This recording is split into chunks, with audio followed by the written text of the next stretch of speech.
महर्षि कश्यप की पत्नी देवी दिति के दो पुत्र हुए, हिरण्याक्ष और हिरण्यकशिपु। कथा आप सबको पता है, हिरण्याक्ष का वध किया भगवान वारा ने और हिरण्यकशिपु का वध किया भगवान नरसिंह ने।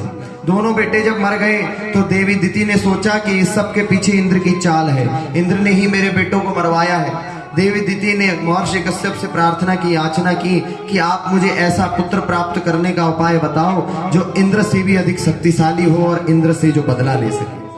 भगवान ने महर्षि कश्यप ने तपस्या करने के लिए कहा और उसने जब तपस्या की तो उसके गर्भ में ऐसा बालक आया जो इंद्र से भी शक्तिशाली होने वाला था। इंद्र को जब ये बात पता चली, देवी दिति विश्राम कर रही थी, सो रही थी, इंद्र गर्भ में आ गया चुपके से और इंद्र ने अपने वज्र से उसके 49 टुकड़े कर दिए। लेकिन वो बालक मरा नहीं, उसने जन्म लिया और 49 रूपों में 49 मरुदगण के रूप में वो बालक जन्मा। और दिति का पुत्र होते हुए भी वो दैत्य नहीं बल्कि देवता ही कहलाया।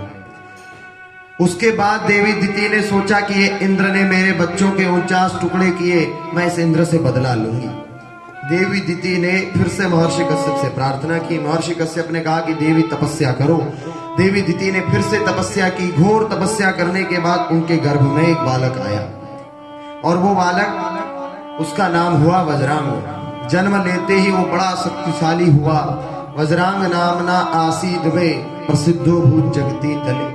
वज्रांग नाम का वो दैत्य, उसने जाकर के इंद्रादि सारे देवताओं को पकड़ लिया और उनकी खूब पिटाई लगाई।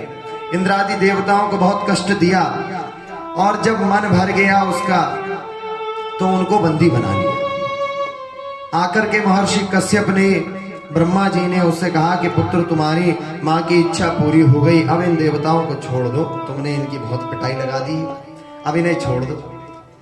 तो वज्रांग ने कहा ठीक है, मैं इन्हें छोड़ दूंगा। भगवान शंकर की कृपा से वो भगवान शंकर का भक्त हुआ और उसने संसार के काम क्रोध लोभ मोह इत्यादि सब त्याग दिए। वो सज्जन दैत्य बन गया। दैत्यों में भी कोई कोई दैत्य सज्जन हो जाते हैं, ऐसे ही वो सज्जन बन गया।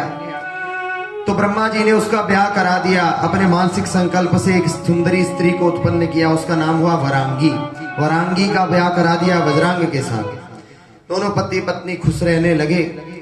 वज्रांग तो देवताओं से बैर नहीं करता था लेकिन वरांगी बैर करती थी। वरांगी ने जब सारी कथाएं सुनी कि देवता दैत्यों को ऐसे ऐसे परेशान करते हैं, दैत्यों के साथ ऐसा किया देवताओं ने, तो वरांगी ने सोचा कि मेरा पुत्र ऐसा हो जो सारे देवताओं से उनके किए का बदला ले।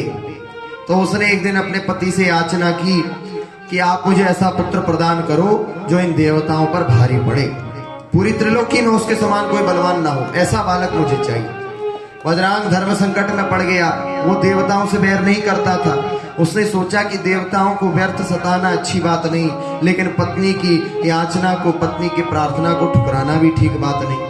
तो उसे भगवान शंकर की इच्छा जान करके, भगवान की इच्छा जान करके उसने पत्नी की ही बात मान ली और हजारों वर्षों तक तपस्या की। ब्रह्मा जी ने दर्शन दिया तो ब्रह्मा जी से ही आशीर्वाद मांगा उसने कि मेरा पुत्र देवताओं से भी ज्यादा शक्तिशाली हो और उसे इस पूरी त्रिलोकी में कोई पराजित ना कर पाए, ऐसा बालक मुझे चाहिए। ब्रह्मा जी ने तथास्तु कहा और गर्भ में आया तारकासुर।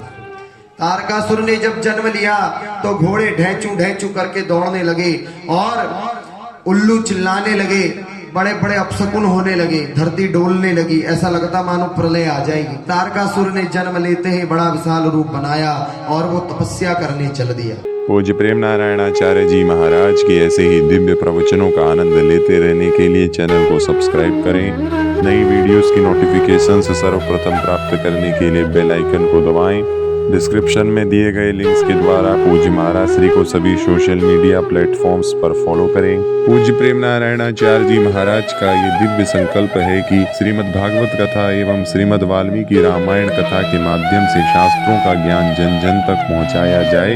महाराज श्री के इस दिव्य संकल्प में आप भी श्रीमद् भागवत कथा एवं वाल्मीकि रामायण कथा का आयोजन करा करके सहयोग कर सकते हैं। पूज्य महाराज श्री से श्रीमद् भागवत कथा एवं श्रीमद् वाल्मीकि रामायण कथा करवाने हेतु दिए गए नंबरों पर संपर्क करें।